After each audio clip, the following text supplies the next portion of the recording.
Under the vision of the President Ilham Aliyev, Azerbaijan is proud to serve as a bridge between nations, fostering dialogue and collaboration. By 2030, we aim to meet 30% of our energy needs through renewables and drive innovations, creating synergies between agriculture and energy transition. Azerbaijan is also advancing its commitments under the Paris Agreement. We are finalizing our nationally determined contribution, aligned with the 1.5 centigrade degree pathway, and preparing our national adaptation plan to address critical issues such as water scarcity and climate resilience in agriculture. Azerbaijan is playing its role as a bridge between nations to bring the parties together. We remain dedicated to fostering partnerships, driving innovation, and ensuring agriculture remains a cornerstone of global climate action. Thank you very much for your attention. Thank you, Minister. Next speaker is Martina Otto. You have the floor. Thank you very much, Excellencies, ladies and gentlemen. The Climate and Clean Air Coalition is convened by the UN Environment Programme, and we're a partnership of over 180 countries and international organizations dealing with short-lived climate pollutants or super pollutants. We are also the Secretariat for the Global Methane Pledge, and here we play a key role in galvanizing further progress towards reaching the goal of collectively reducing methane emissions by 30% from 2020 levels by 2030. We were very pleased to support the COP29 Presidency's declaration on reducing organic waste methane earlier today, that has seen such a success in terms of support.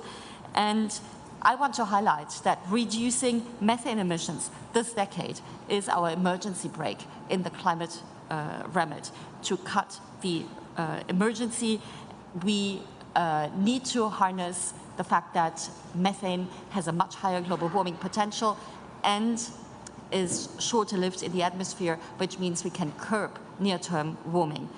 Organic waste represents 20%, we heard that, but it is an area where we can take action for a number of good reasons. One is that we don't want to let methane go in the atmosphere. It can be a resource, it can be an energy source. We want to valorize organic waste because it becomes, it can be protein, for example, and we want to make sure we're not losing food that could feed people instead of feeding climate change. So with that, I think it was absolutely critical that this declaration put this issue center stage, and we encourage all countries to include this into the NDCs. There are our investment plans for the period to come, so that we can make sure that the financing flows the level of ambition, and the CCAC is supporting over 30 countries already in this and stands ready to do more. Thank you. Thank you, Ms. Otto. Next is Kaveh Sahedi. You have the floor. Thank you so much. So I guess the key message from the Food and Agriculture Organization of the UN is that transforming agriculture and food systems is going to be critical if we are to achieve the Paris Agreement, whether it's on the side of adaptation and building resilience, or indeed on the side of mitigation. And on this Food, Agriculture and Water Day, we're so delighted that the COP29 Presidency has been shining a light on this, including through the Baku Harmonia Climate Initiative for Farmers that the Minister spoke to. And it really is an initiative about continuing the momentum on supporting and scaling up climate action through agriculture and food systems, and setting in place a COP-to-COP mechanism. So it's not an initiative for one COP, but one that continues this momentum from COP to COP. And that's really what the event this morning was about. It includes focusing on how to release finance. Finance is a vital enabler, and not enough climate finance is moving in the direction of solutions that only agriculture and food systems can provide, including at the farmer and community level. And of course, it is about building the momentum towards ensuring that countries fully incorporate the ambition on agriculture and climate, on agriculture and food systems into their next generation of NDCs, the NDC 3.0, because only in that way will they be able to reach the ambition that is required for the Paris Agreement. Thank you. Thank you very much. We have time now for your questions. If you please could identify yourself and your media organization. The microphone is coming, and just a reminder, we have also Azerbaijani English interpretation. Let me start. The gentleman here, first row. Hello, thank you so much. Sabir Safarov, Real TV, Azerbaijan. So my question is to the Minister Majnun Mamadov about the irrigation systems which are modernized in the Azerbaijan and about the water management. Thank you very much. We have almost totally transferred all our subsidy programs to support farmers who implement modern irrigation systems. Right now in Azerbaijan, out of all our irrigated lands, only 8% is where it is used the modern irrigation systems, whether they're drip irrigation or pivot irrigation, sprinklers, doesn't matter. So first of all, our aim is to increase that, and we aim to reach that in a midterm almost to more than 90%. Second, as a strategy of renewing the losses or decreasing the losses that we have in water is create as much as possible reservoirs, transfer our transportation of water to the closed irrigation system, and definitely implement the modern irrigations in place as much as possible. And of course, count every drop of the water that we have in hand. Thank you very much. Thank you. Next, the lady in the first row. Megan Roding from Climate Home News. Minister Mamadov, you mentioned that Azerbaijan is finalizing its NDC. Can you tell us when you will be announcing your NDC, or at least your NDC targets? Is it going to be here at COP29, or will it be by the end of the year? Many people were expecting it to be here, and we haven't heard anything yet. So I'm just wondering if you can provide a little bit of clarification there. Thank you. Thank you very much. I can't name the exact date, frankly, by today, but we are really working on it. If we are able to finalize it by the end of the COP, but if Mr. Rafiv wants to follow up with the question, that's all from my part. Yeah, thank you very much for the question.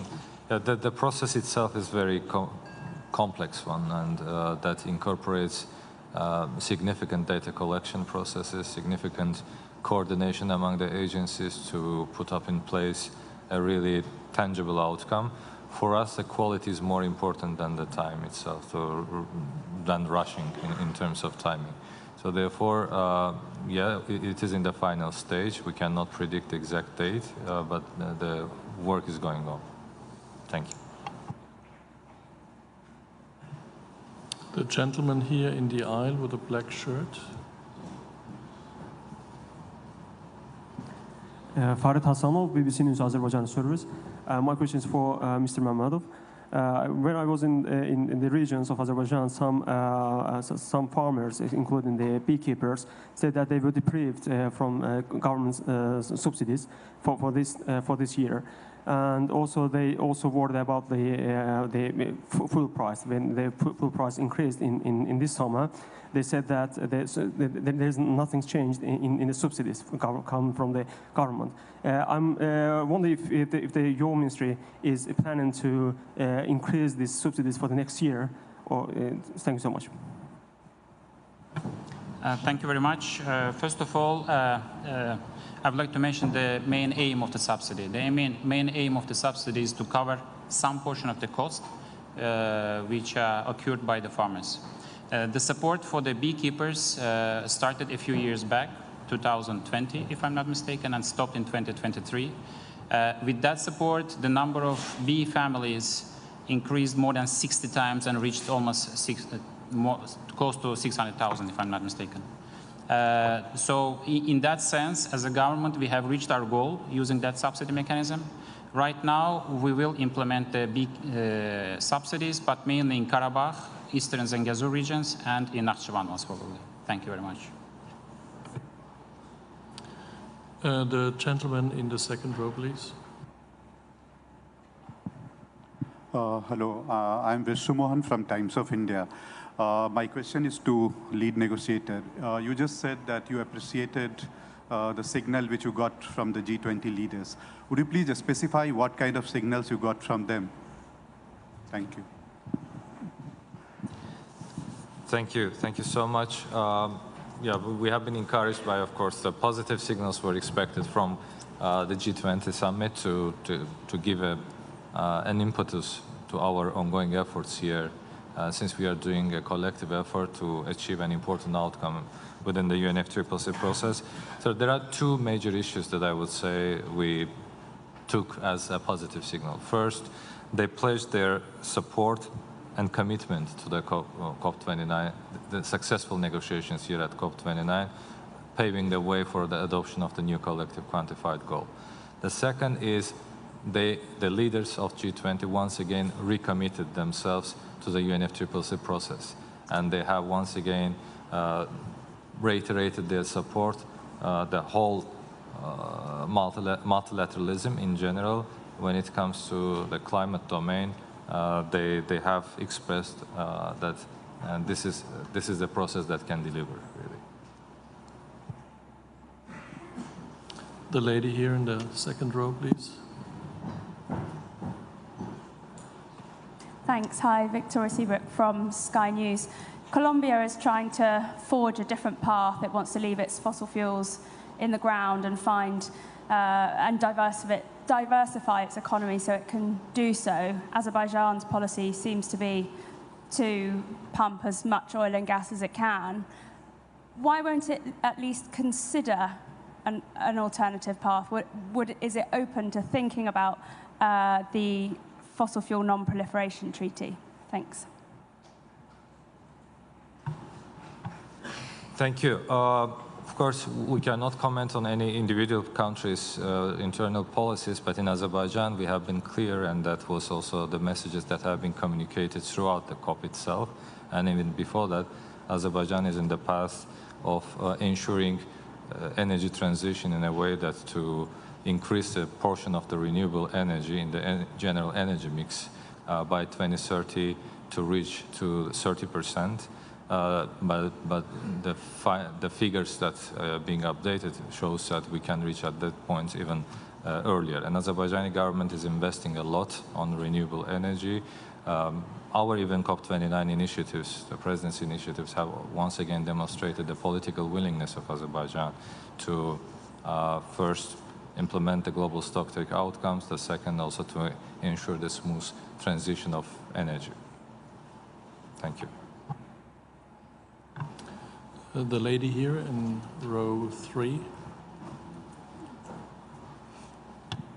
Hi, Çiçek Cahangirli from A News. My question is to the Minister Mammadov. How has Azerbaijan Smart Villages initiative progressed in addressing rural development challenges, and what lessons have been learned in implementation of these projects that could guide future efforts? Thank you. Thank you very much. The first ever Smart Village project in Azerbaijan was built in Karabakh, in eastern Zengezur, in a region called Zengilan, and the name of the village is Ahale.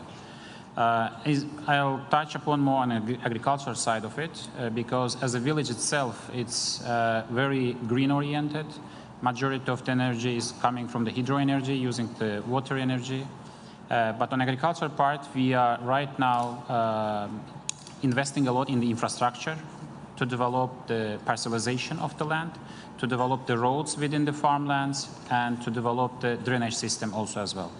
And bring the water, pressurized water, so that farmers can install modern irrigation systems. So compared to other parts of Azerbaijan, here from scratch, from zero, and from the lessons learned from 90s and beginning of 2000s, from our land projects in other parts of Azerbaijan. There, we prepare everything from the beginning. We level the land. We invest in the infrastructure for the farmers. And the farmers will receive parcelized, ready-made plots of lands in order to start their farming operations. Thank you. The lady here in the middle. Yeah, the microphone's coming. Hi, I'm Rebecca from Carbon Pulse. My question is to Mr. Rafiev. I'm just wondering, how are you going to ensure that language on phasing out fossil fuels gets into the final text? Yeah, of course, this COP29 presidency is one of the major important priorities to ensure a balanced package of outcomes, which include also the outcome related to mitigation. We understand the GST, the implementation of the global stocktake in its entirety is an important expectation from COP29, and we have a robust plan to do it throughout this COP. Thank you.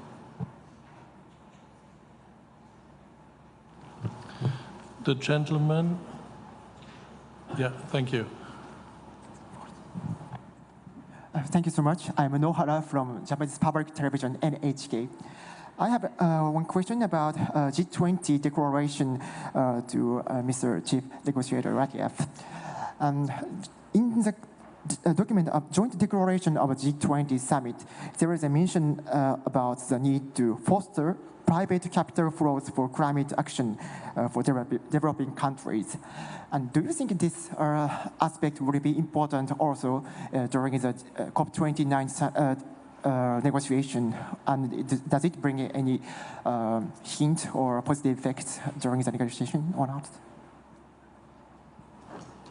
Thank you so much. Of course, the one thing that we are all unanimous in our position is that the current finance on climate is not sufficient. It needs to be scaled up. And there are several views on that, whether it should be only the states or whether it should include the business community, the private sector. The private sector has an important role in this process. Whether on the negotiated track we will get anything at the end, or whether out of process contribution from the business community side, the business sector's involvement is very important. Our high-level champion, Nigar Arpadaray, in that regard has worked a lot throughout the year. Recently we had on the 14th of November, in the first thematic day on finance, a big business and philanthropy event having more than 400 C-level representation from the business community, once again demonstrating that business sector itself also is very much interested in attending, contributing to global climate action. Thank you. Gentleman here in the first row. Thank you. Matthew Carr from kazi.org, climate news website. There's been a lot of delay built in to this system over 30 years. And one thing that's happening is that when people are meant to put in their NDCs, they just don't do it and they delay it. Can you just talk to why that's happening, and is there a structural problem with the program? Because if people keep delaying their pledges, or their NDCs as we call them, then the incentive for others to join in falls away, and it becomes about just delaying so that you can make more money out of land, make more money out of burning fossil fuels, and just not engage with the process properly. Thank you so much. First of all, we need to understand that all countries have different starting points. Not all countries are starting the process in the same footing with the same amount of resources, with the same amount of capacity to do this. And having the judgment of the countries performing on their NDCs, preparing or submission of their NDCs is something that needs to be carefully considered. Therefore, we need to understand whether, that is why Baku COP is very much important in our view, being an enabling COP. What we have been promoting since the beginning is that for the countries to be prepared and to design their own NDCs and be more proactive in this process, they need to make sure that the means of implementation are available for them. And the Baku COP, being an enabling COP, is expected to deliver on new collective quantified goal, which in our view is an important also factor that needs to be taken into account for many developing countries. But of course, the NDC process itself, we have two pillars in our COP29 vision. One is enhancing ambition and another one is enabling action. And under enhancing ambition pillar, the NDCs, BTRs, and NAPs are important deliverables expected from the parties. And on the NDC side, the outlined features that I have mentioned are the important factors, but also in the BTRs, biannual transparency reports, the countries need to have the relevant capacity, relevant training for data collection to prepare these reports and submit. And that was the very reason why COP29 Presidency, starting from the beginning of the year, organized several global workshops, regional workshops for the parties to build their capacity, to have the necessary skills, and also at the same time providing a Baku transparency platform. We have tried to ensure that there is also sufficient funding available for the parties to prepare and submit their BTR. So different starting points for all countries, various capacity of resources that really, I think, set the capabilities in different way. Thank you very much for today. Chok Sagul. See you tomorrow, 1:15, same place. Thank you.